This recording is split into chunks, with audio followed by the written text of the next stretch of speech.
All right, everybody. Good afternoon. Hope you guys are doing well today. And we're doing this a little bit differently. I've talked about this in the last couple of days. We pushed the college football discussion videos back a little bit from Wednesday to Friday because of the Thursday night games. So we're going to go ahead and do the college football prospect judgments in this video. We're going to take a look at some of the best players from key positions over the last college football week, which was, of course, now a full week ago. So we're a little bit behind, but I don't think anybody will mind too much. Better that we push this stuff after the Cardinals game when people might actually be able to think about it a little bit more. So this video is going to be quarterbacks and running backs, and then we'll do another video for receivers and offensive linemen. Then we'll do a third video for the defense a little bit later. First, though, let me tell you guys about Sleeper. Before I go any further, I want to tell you a little bit about my friends over at Sleeper. If you're not using the Sleeper app this year for daily fantasy football, you are missing out. Take a look on the left side of your screen. Look at all the great stuff you can pick on over there. Let's put together an entry for this weekend. Here is mine. I've got Bijan Robinson scoring an anytime touchdown. Atlanta's offense is due for a breakout after last week's tremendous disappointment, scoring 0 points. I got Micah Parsons getting at least half a sack against the Cowboys. How is he not going to get a sack in that game? It's a revenge game for him. I got Rome Odunze with at least 59 receiving yards. He's feeling it right now. He's going up against the Raiders. Think he's going to do well. And I got DK Metcalf after two relatively slow games, getting at least 51 yards. Pittsburgh's having trouble running the ball. Time for DK to bust a big play or two. Get on over to Sleeper, put together your entry. You can get a $100 match on your first deposit with promo code SBN. Terms and conditions apply. Back to the video. All right, welcome back. So quarterback, it was actually a pretty good week for quarterbacks, although again, a lot of these performances were against some pretty awful competition, but not all of them were. Garrett Nussmeier is our first guy here, the LSU quarterback, who's quickly becoming a consensus top 5 pick, I think. 25 of 31, 273 yards, 3 touchdowns. 5 carries for 10 yards and a touchdown as well. So a lot of production on offense there. That LSU offense is humming pretty well. It looks a lot better than last year. I think that Nussmeier looks a lot better this year than he did last year. Last year, I thought he looked very rough and raw. But I'm liking what I see so far this year. 71.8 QBR. Dante Moore, Oregon. Still not convinced he's going to be a great pro, but 21 of 31, 305 yards, 4 touchdowns. Ran the ball for 63 yards. You're going to get on this list when you do that, regardless of my own personal feelings about your NFL prospects. 81.4 QBR. Not great competition, but he's clearly one of the best college quarterbacks. Arch Manning against a very weak opponent did show up and show out. 5 touchdowns total, 120 total yards of offense, 18 and 21.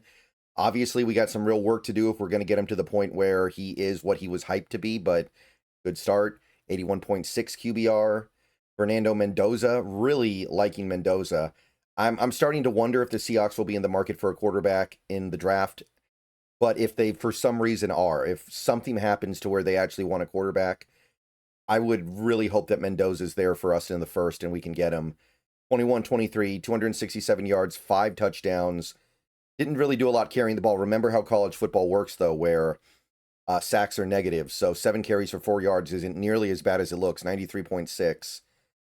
John Mateer, I know he's gotten hurt now, but I'm still very interested in him. The Oklahoma guy, 24-36. He's the guy who's actually going up against real competition in almost every game so far. 271 yards passing, another 29 rushing, so 300 yards, 2 touchdowns, 65.8. And again, it's against Auburn. He's not stat padding against a garbage team this week. And for the most part this year, it feels like he's had tough competition consistently. Lenora Sellers, South Carolina. People have been buzzing about this guy. I don't think I've talked about him very much this year, but 300 yards on 18 and 28 for 2 touchdowns. Did get sacked a lot, negative 28 yards rushing. Couldn't stay upright, but 68.9 QBR. I like him. I think he's good. I like the talent. Haven't had the opportunity to discuss him very much, but I think that he had a good week last week. So that's it for the quarterbacks. Those are the 6 guys who stood out to me, and it's becoming a collection of the usual suspects a lot of these weeks, but that's fine. Running backs. We had 2 Notre Dame running backs this week. It wasn't a stellar week for running backs, and going forward, kind of get used to less players per week because we now have significant loss every week to bye weeks. Jeremiah Love had almost a $160 and 2 touchdowns on 19 carries, so monster game for him. And Jadarian Price, the other Notre Dame running back, 9 carries, 74 yards, 3 touchdowns. So both those guys look like they're draftable. Both those guys look like they're going to be NFL presences. Jonah Coleman, I think he's made this list every week we've done this so far that he's played. He didn't do a great job running the ball. 60 yards and 2 touchdowns, 5 yards a carry.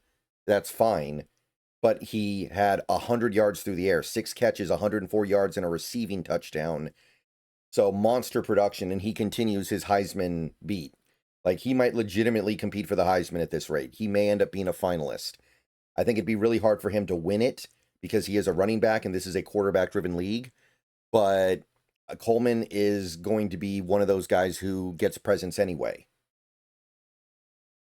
Another guy who I think has been on this list every week has been Justice Haynes. He's been great for a Michigan team that does not have a quarterback. 17 carries, 149 yards, and a touchdown, and he also had 3 catches for 12 yards, so 160 yards from scrimmage, and he is doing it the hard way. Like, he has a enormous challenge getting yards. And LJ Martin, the BYU guy, I've had him before. 14 carries, 100 yards, and a touchdown. Very productive. It's become kind of a weird year for these running backs. A lot of the guys that were being buzzed about in the offseason are just not really doing anything. Like the Wisner guy on Texas, and Texas had a second running back who was getting draft hype. They barely play. Oregon has Mekhi Hughes. He barely plays. It's really kind of odd. It seems like a lot of the guys that people thought would be among the best college running backs, it's not like they're playing badly. They're just not playing. Kind of strange, kind of disappointing, but we are finding interesting things regardless with some of these other players. So don't be surprised if in future weeks we only have like 3 or 4 running backs to talk about. I'm not going to talk about players that didn't do anything just to fill the space. It doesn't seem like it's going to be as good a class as initially hoped. The Penn State guys are good. Part of the problem this week was that Penn State was on a bye, so we didn't get either of them. But I do think that there is a little bit of a disappointment with these guys compared to where we were expecting to be in the offseason. I'm not seeing, like, at this point, it seems like Oregon has forgotten they have Mekhi Hughes on the roster. Or maybe he's hurt and I just can't find any information about it. All right, so that's it for this video. Those are your quarterbacks and running backs for this week. Let me know what you guys think. See you guys soon. Another video is going to come probably in like an hour. So cherish this one while it's here. Go Hawks. Bow down to Washington. Not that either of those points are really relevant for this video. And see you soon.